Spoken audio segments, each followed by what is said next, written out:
unless the plan is to give Sami a rematch somewhere between here and WrestleMania, we could be headed for a triple threat.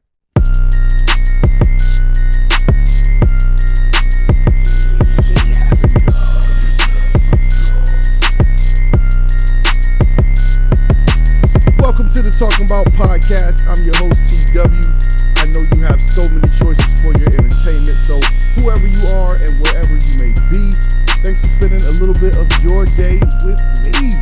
Now, I'm not going to hold you.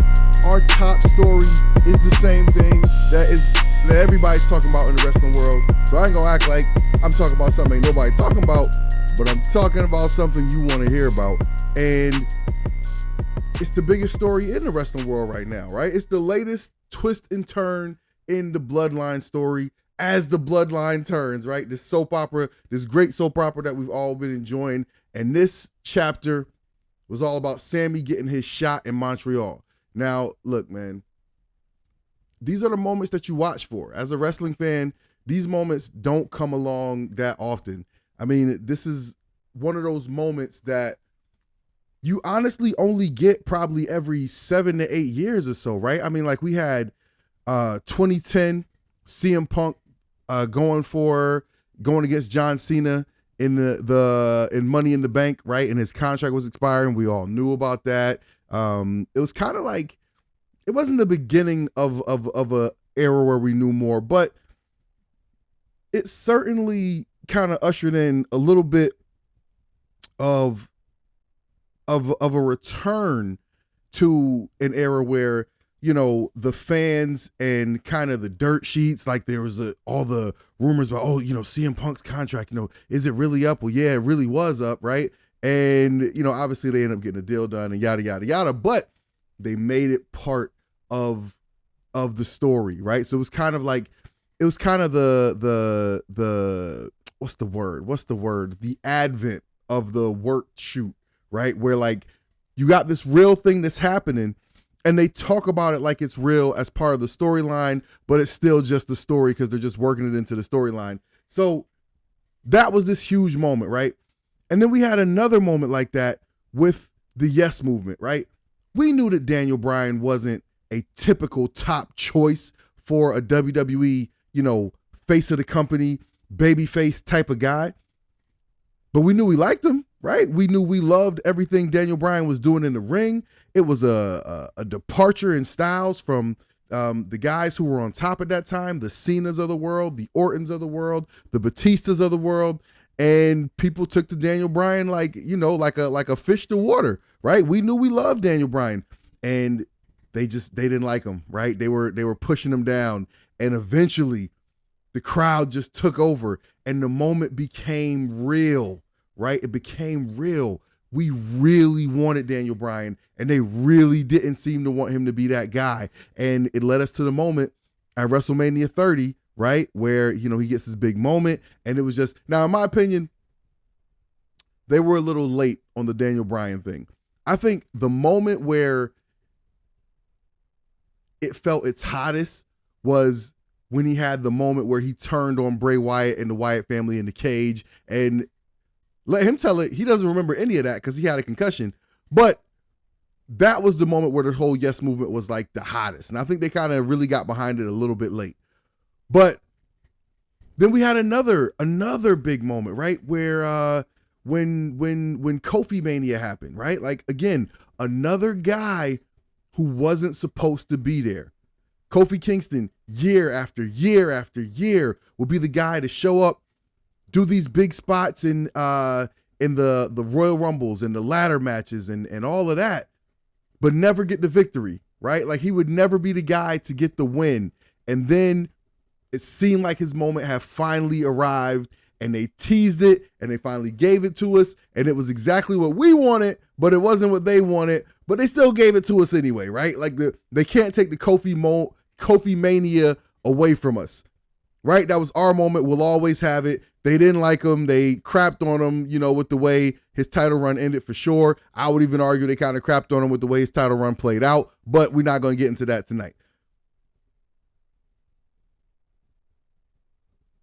Saturday night at the Elimination Chamber was the latest in those moments. Now, you all know, if you've been watching, paying attention, if you're a wrestling fan, you know that we are in the midst of a 3-year title run by Roman Reigns. And Roman Reigns, in and of himself, has been someone that the company has struggled to get to be the guy. And finally, after so many things, Roman Reigns is the guy. Nobody will dispute that. Nobody in their right mind would even argue that Roman Reigns is top of the food chain. He's the number one thing you want to see. He's the sun. Everything that happens in WWE revolves around Roman Reigns. And we're in the midst of this storyline, this bloodline storyline, right? Where Roman Reigns has assembled his closest family members in the business, and they're basically like the mob, right? They're all designed to kind of protect Roman, and because Roman is the tribal chief, everybody eats, but he's the boss. He's got to be on top, and you got to be loyal to the boss. If you defy the boss, you go down. And somehow this guy, Sami Zayn, infiltrated the ranks of the bloodline, and he did everything he could to prove his loyalty to the bloodline, and he did. And even when members of the bloodline, in particular, Jey Uso, right? Jey Uso, who was the first member to fall in line and kind of solidify Roman as a tribal chief, because he was the first member of the family to fall in line and say, yo, I'm gonna ride with you. I'm gonna do what you need me to do to make sure you stay on top, because when you eat, we eat. This is the thing, right? Jey was number one, right? Main event Jey Uso. Remember that whole storyline from the quarantine Thunderdome era? He was the first guy to get this storyline started. And he was suspicious of Sami, right? Because Sami was going above and beyond to prove his worthiness to be a member of the bloodline.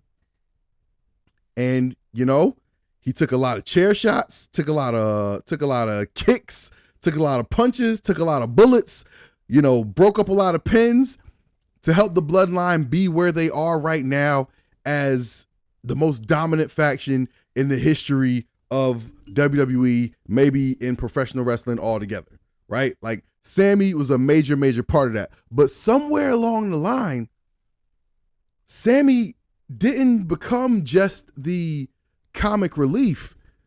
Sami became one of the most interesting parts of the story, right? They started weaving in the beef that Roman and Kevin Owens had, and Kevin Owens being Sami Zayn's longtime friend, they started weaving all that together. And all of a sudden, by the time we got to Survivor Series, you looked up and the most interesting person in the bloodline story was not Roman Reigns. It was Sami Zayn. It was Sami Zayn. By the time we got to Survivor Series, the thing that everybody wanted to know was, what was Sami going to do? Was Sami going to, thank you. I know I made a good point. I'm sorry. Was Sami going to turn on the bloodline, side with his boy KO, who he came up into business with, has had wars with in companies all over the world, right? A bond almost thicker than blood, right? They say blood is thicker than water, but, a lot of people will tell you, your blood is your blood, and your blood will kind of mistreat you because they're your blood, and they'll feel like you can't, like you just have to deal with that, right? Because that's your blood. But friends are the family that you choose.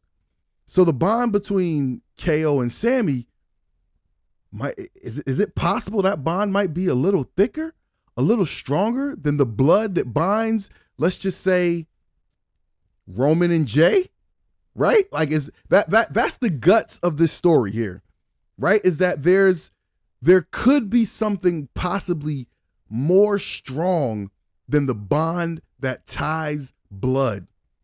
That's why this story is so great, That's why this is the best story that we've seen in wrestling ever. I'm willing to go on that limb and say this is the best story we have ever seen in wrestling, certainly in my lifetime. There's been a lot of great stories. My favorite wrestling storyline of all time was Sting versus the NWO. But they fumbled that so badly, once they got to, Starrcade and all that whole la la la. But this story has been so well told and so detailed. And this, I think, is a credit to Triple H. He has not given in to the temptation of jumping on what's hot. He has not fallen into the momentum. Like, I believe if Vince McMahon was still in charge, I think Drew McIntyre would have won the title from Roman at Clash at the Castle. They built that thing up all around Drew McIntyre. They marketed, they promoted, they had the t-shirts. That was Drew McIntyre's homecoming moment. They brought back his old music. They did the whole deal. And at the end of the day, Drew McIntyre, I'm sorry. You took that L, Solo Sikoa. Welcome to the bloodline. And but that's what's got us here, right? And so we ended up where we were at on Saturday night at Elimination Chamber. And wrestling fans, these are the moments that you watch for. These are the moments that make wrestling, being a wrestling fan, great. Like, again, I talked about, CM Punk's Money in the Bank moment, Kofi Mania, Daniel Bryan's Yes Movement moment. These are the moments where we as fans feel like we're actually getting what we want, right? Where we have the person that we are invested in staring down an improbable opportunity to become the champion, right? Like, it's one thing to cheer for the guy who is getting all the marketing and all the promotions put behind him. It's easy to cheer for that guy, Cody Rhodes. It's easy to cheer for the guy that is getting the featured spot, getting to come in number 30 at the Royal Rumble, getting all the build up, right, for his return, and telling the story that is supposed to conclude with his triumphant title win at WrestleMania. It's easy to get behind that guy because everything that you're seeing on TV, right, the story that you're telling you is that guy's story, right? They've been telling us Cody Rhodes' story. They haven't been telling us Sami Zayn's story. They've been telling us Roman Reigns' story. And Sami Zayn has been a footnote in that story. But somewhere along the lines of telling us that story, the fans have decided, I think we like that guy. I think we like that guy. I think that's the guy we want. I think that's the guy we want to dethrone Roman. The guy who's been stacking them and pinning them, smashing them, or show up and leave and all that. Show up and win and all that stuff, right? The people have decided that Sami Zayn is the one they want. And so that brings us to moments like what we got on Saturday night at Elimination Chamber. We got Sami Zayn, we got Roman Reigns, we got people hanging, going crazy, losing their minds over every single second, every single moment of that championship match. And it was a beautiful, beautiful thing. As a fan, these are the moments that you absolutely live for. And I mean, look, the way the match played out was perfect. Roman is so damn good. Okay, like at this point in the game, if you are hating on Roman, like, there's just something wrong with you. Roman Reigns is damn good. Everybody, you should just be recognizing what you're seeing right now in Roman Reigns. Like, the way that he was just playing up to the crowd from the time he got into the ring, he was talking crazy to Sami Zayn's wife, like, to the point where I was looking down, I was like, yo, man, like, I know he's bigger than you, but we might have to have a conversation backstage. Like, you ain't gonna keep talking crazy to my wife. Like, I know this is a show, but but Roman was getting into it, man. He was getting into it. And so Roman Reigns, phenomenal. phenomenal job. Like you gotta give it up for Roman Reigns for the job that he did, because Roman's job at Elimination Chamber was to be the foil for the hometown hero, right? Like that was Roman's job there, and he did it to perfection. The match itself was great, man. Like, first of all, when they did the intros for that match, right? You're watching it and you see, Sami is just completely wrapped up and caught in the moment, caught in the emotion, 100% living and dying with every cheer that is coming from the crowd. And Roman, he's feeding into it too. But once the bell rings,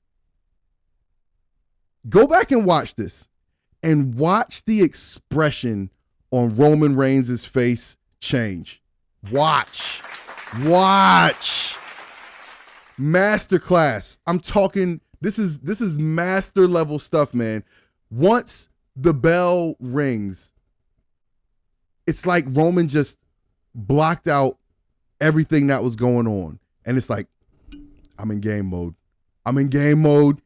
and I'm the bad guy, and I'm here to make your night miserable. And just like the way he just flipped that switch and just turned it on, it was absolutely amazing, man. Like, I mean, lots of jawing at Sami's wife in the front row, lots of jawing at the crowd, everybody around. I mean, like, it was just, and here's another thing that Roman does that is absolutely amazing. Roman Reigns is the best wrestler in the game right now at the 2.9 kick out. Roman Reigns, he will take a move and he will, like, I wonder if he tells the ref, yo, just count it straight up. Just count it straight up. Because Roman, he will lay there until the absolute last second and get that arm up. And it's just like, even for all of us fans who have been watching wrestling so long that we're jaded almost, right? Where the stuff doesn't move us, right? We're not like caught up in living and dying with every false finish, but he holds that arm so long. He waits so long to get that shoulder up that it makes you have that second of doubt. Like, Roman is phenomenal, dog. Roman is phenomenal. And at this stage, if you are hating on Roman, like, there's something wrong with you. It's you at this point. If you're hating on Roman, it's you. It's not him. Okay, it's not him. It's not the blue contacts. It's not the suffering succotash. It's not the, the being stuffed down your throat. Like, it's none of that. At this point, if you're hating on Roman, it's you, because he is damn good. He is damn good at everything he is asked to do. Except if you give Roman a mic and be like, yo, I need you to fill 5 minutes, that's a bad idea. But other than that, Roman is absolutely phenomenal. Like, he belongs in that spot. He's the top guy for sure. Now, as the match is going on, Sami hits some big, a couple big haluva kicks. Of course, we end up with a ref bump, right? And then as the ref's laying down, right? Jey Uso comes in the ring, super kicks Sami like I think 3 times, hits the Uso splash off the top. Sami looked like he was dead, but he somehow kicked out, right? But listen, I know it's wrestling, okay? Listen, y'all can boo me for this. Y'all can boo me for this. I know this is wrestling, and I know, like, we're obviously suspending our disbelief. I get it. But when the ref runs down right after the outside interference and slides in the ring like nothing's wrong and just starts to make the count, I'm like, dog, come on, man. Come on. You gotta be like, like, slap me. Because I'm like, that's just one of them things where it's like, well, if the ref is gonna run down and make this count, he was obviously watching enough to know that the previous ref went down, but he wasn't watching enough to see somebody come in and super kick the other guy, the challenger, 3 times and splash him off top rope. Like, that's just, come on, dog. Come on. That's just like, that's one of them. It's one of them tiny little plot holes that just, we can do better. We can figure something else out. Okay. So then we get a second ref bump. Okay. We get a second ref bump. And at this point, Jey Uso comes out, right? Now, when Jey Uso comes out, I mean, like, it's on, right? It's on. It's on. Like, we know Jey got beef with Roman. Jay's a little conflicted. You know, this is the moment where we're like, yo, what is going to happen? So Sammy's down, and this is the moment where I'm thinking Jey is going to, you know, pretend like he's helping Sammy and then turn on Sammy and, you know, and do something like, do something to make Sammy lose the match. But we didn't get that. We didn't get that. We had Roman hand Jey the chair, a la Sami Zayn, right? He goes to hand him the chair, and then he goes to turn his back. So they're giving you all these callbacks, right? All these callbacks to just get you thinking of what could possibly be about to happen, right? And before Jey didn't really do anything. He just kind of hesitated. And when he hesitated, Roman immediately turns on him and he's talking trash to him, just all in his ear. And he starts mushing him. He mushes Jey, and Jey he mushes Jey into the ropes, and Jey comes off the ropes. And I'm like, okay, what's Jey gonna do? And then Roman turns around and Sammy's coming at Roman for the spear. Roman moves out the way. He hits Jey with the spear. Jey rolls out the ring. Sammy turns around. He gets the spear by Roman, and we get the 1, 2, 3. And it was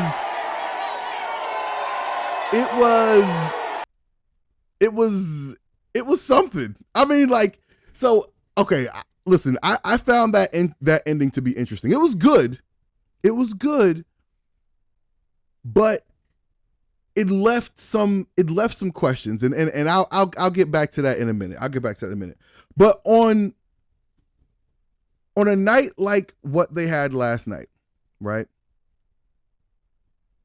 On a night like what they had last night, you knew they couldn't go off the air just with Sammy, you know, laying in the ring, beaten down. Like, you knew there had to be some sort of uplifting moment for Sammy to kind of carry him, you know, through the night. And you just don't want to send a crowd that comes out that passionate. You don't want to send them home hanging their heads, you know? So you had to give them some sort of positive pop. So after the match, Jimmy jumps in the ring. They're beating down Sammy.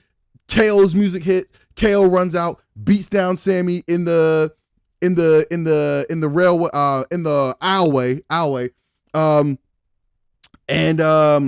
Then he runs in the ring. He gives a stunner to Roman. Paul Heyman starts punching on his back, and then he turns around, gives Paul Heyman a stunner, and he leaves Roman kind of in the corner, like very, very, very beat down, just in time for Sammy to get up, run over, and give Roman a haluva kick. And then Roman, you know, falls down, lays down, and that's kind of how we go off the air.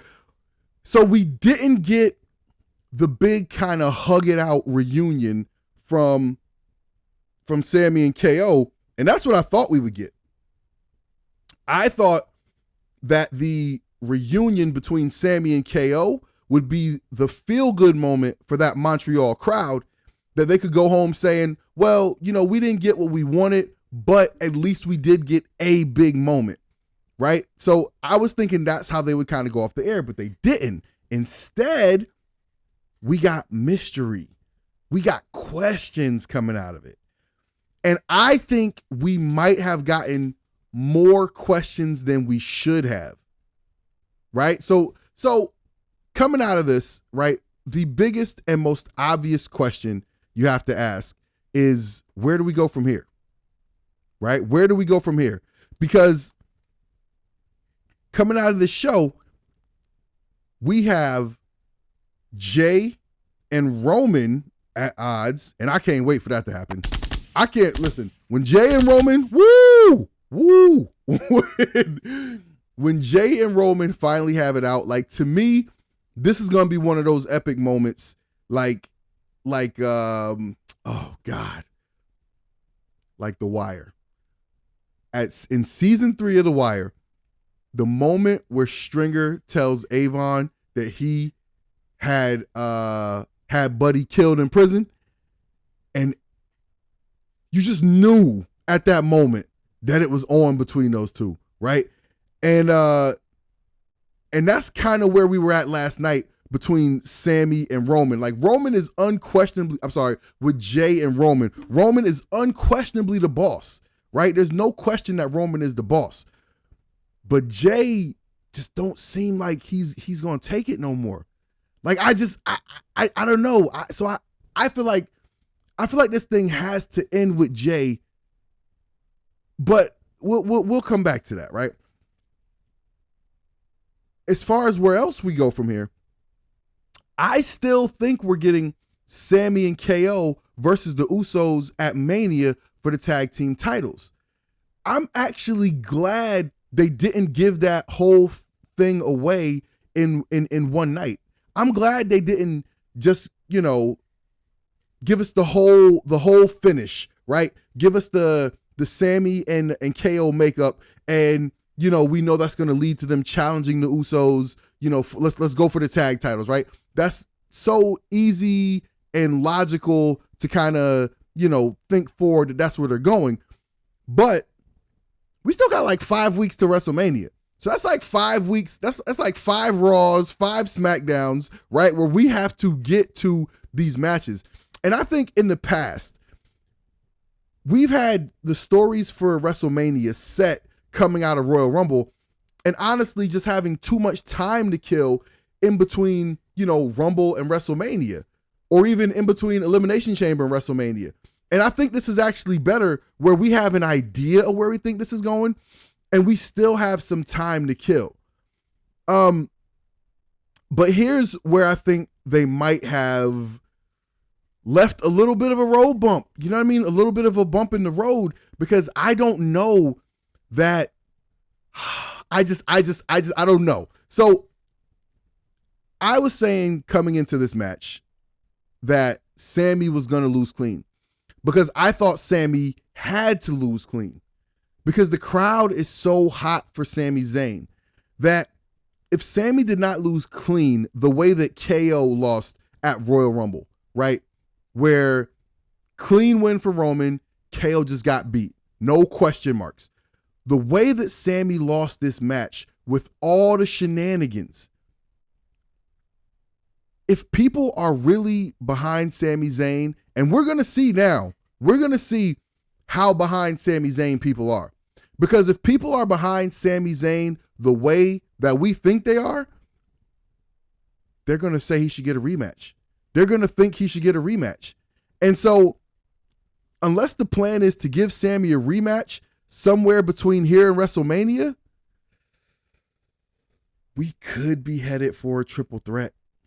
I'm not saying they should do it. But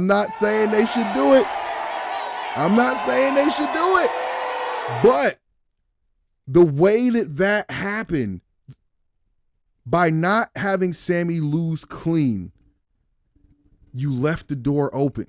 You left the door open for people to say Sami didn't get a fair shake. He deserves another match. And I'm not going to be, I won't be shocked if I start hearing that. Like, again, it was a big night, right? And I get it. You want to do it in a way where the hometown crowd goes home feeling like Sami gave it his best. He should have won. But there's positive and negative to that.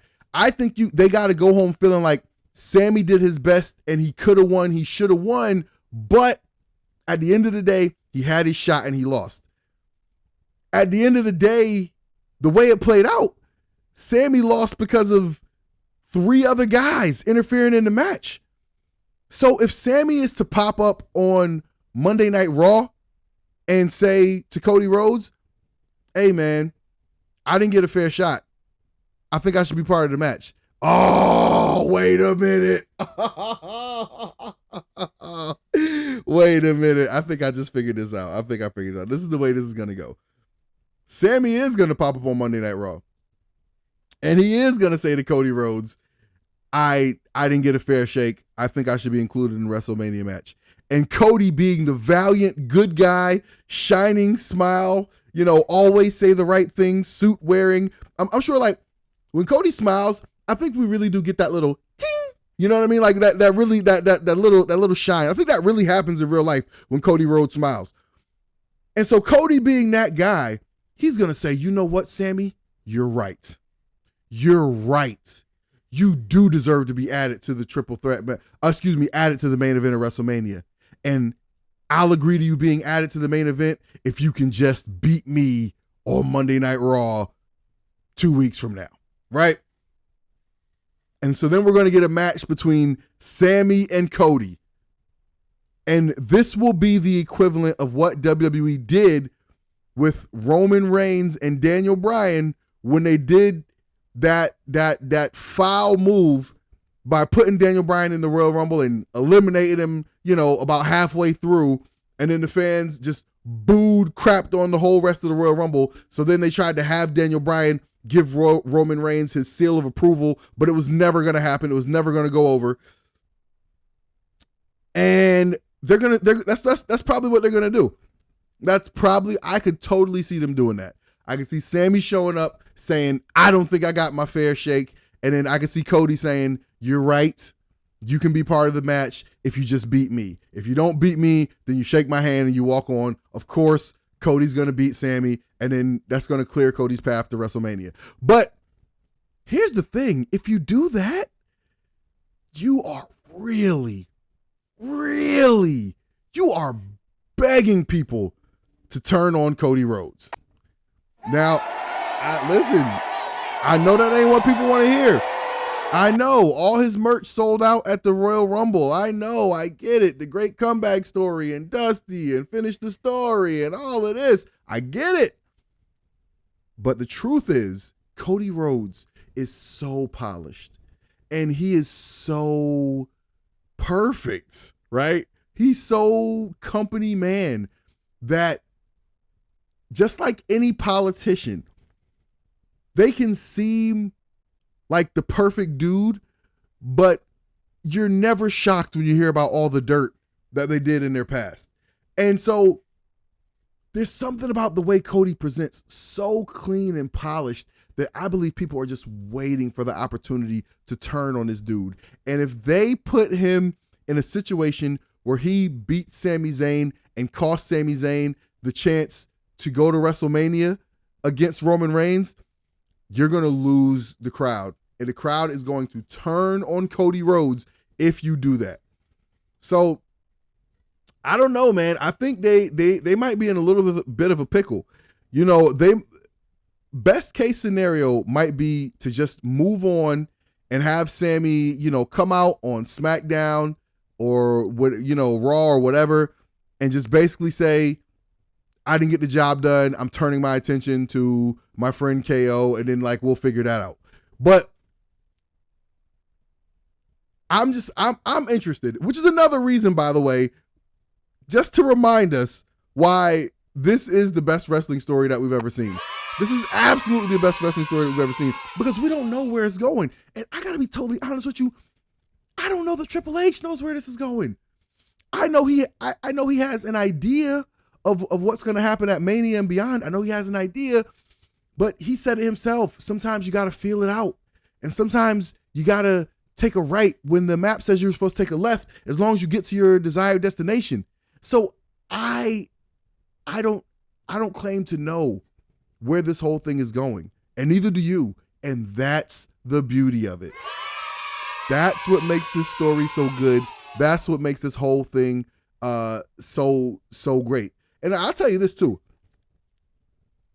I don't think WrestleMania is the end of the Bloodline story, whether Roman loses the titles or not, because like I was mentioned earlier, you still have to deal with Jay, right? Like whether the Usos lose the titles at WrestleMania or not, whether the Usos lose the titles before that or not, Roman has to deal with Jay. Jay Uso is a main character in this story. Roman is the star of this story, but Jay Uso is the main supporting character in this story. He's the co-star. Because if you think about it, like the way this is played out, even through Sami's rise and getting hot, the main catalyst for having suspicions over Sami was Jay, right? Because Jay didn't trust Sami to just come in and be a part of the bloodline when Jay was the one who had to go through fire to get into the bloodline. Of course, Jimmy had a little dust up with Roman when he came back, but eventually Jimmy just fell in line. Solo was sent by the elders, so he didn't have to do anything to get in, right? Jay is the one who put in the work. Jay is the only one who put in the work to be a part of the bloodline. So, like, you know, if you ever are watching a movie or a TV show and you wonder who the main character is, always remember this. The main character is the person who we know the most about. The person who we know the most about. And in this story, is it fair to say that that's Jay? Right? Like, we know about Jay's brother. You know, we know obviously Roman's his cousin. You know, Roman's the champion. But, like, Roman is kind of a flat character. Like, he doesn't, I mean, like, you know, he's obviously, you know, shown some range in the way he manipulates everyone around him. Like, whenever Roman gives somebody a hug, they always zoom in on his face. You can see Roman do, like, the little sneaky eyes, right? But I feel like the character who has been like the biggest range of emotions throughout this whole thing has absolutely been Jay. So Roman has to deal with Jay. This story is not over at Mania, regardless of what happens with Cody Rhodes. This story is still molding. I think it's still, you know, bending and twisting. And I don't think there's a straight line from here to WrestleMania for what Sami Zayn is doing. I don't think there's a straight line from here to WrestleMania for what Jey Uso is doing. We have an idea of where we think we would like it to go, right?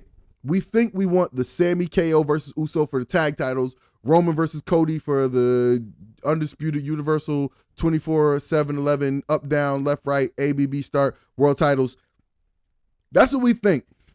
But I don't know. You know what I mean? Like, I don't know where it's going.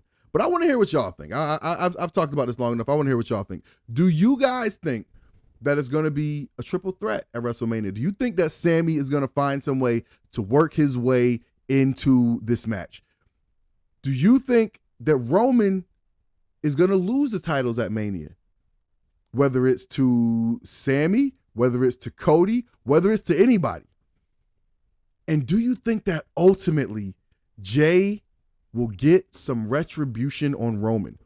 Do you think that Jay will get some comeuppance on Roman for all the emotional trauma that Roman has put him through? All the torment that Roman has put him through? Do you think Jay is going to finally get some get back on his cousin? Day, that's your cousin? So I'm interested to see how this is all going to play out, man. I mean, like, the story is phenomenal. I'm enjoying it. I know you're enjoying it. You know, if you're a wrestling fan, if you were a wrestling fan and you haven't checked out wrestling in a while, like, this story is all the reason you need to get back into it. I can't promise you that anything good is going to happen outside of this story, but this story in and of itself has just been like everything you need, man. Everything you need. This story is just, you know, it's all that, man. Like, that's all right, man. That's all I got for today. Again, thank you guys. Thank you guys for checking out. Make sure you like, comment, rate, and subscribe. Make sure you follow me on Twitter at Talkin Bout Pod. Tweet me, I tweet back. If you really like the show, you want to help out the show, the best thing you can do is tell a friend to tell a friend. Let's bring more people into the conversation. Thank you guys so much for, you know, checking this out. Like I said, I know you guys got so many choices for your entertainment, for your information. And I can't wait to talk to you guys again, man. For, you know, until the next time. I'm TW. Peace.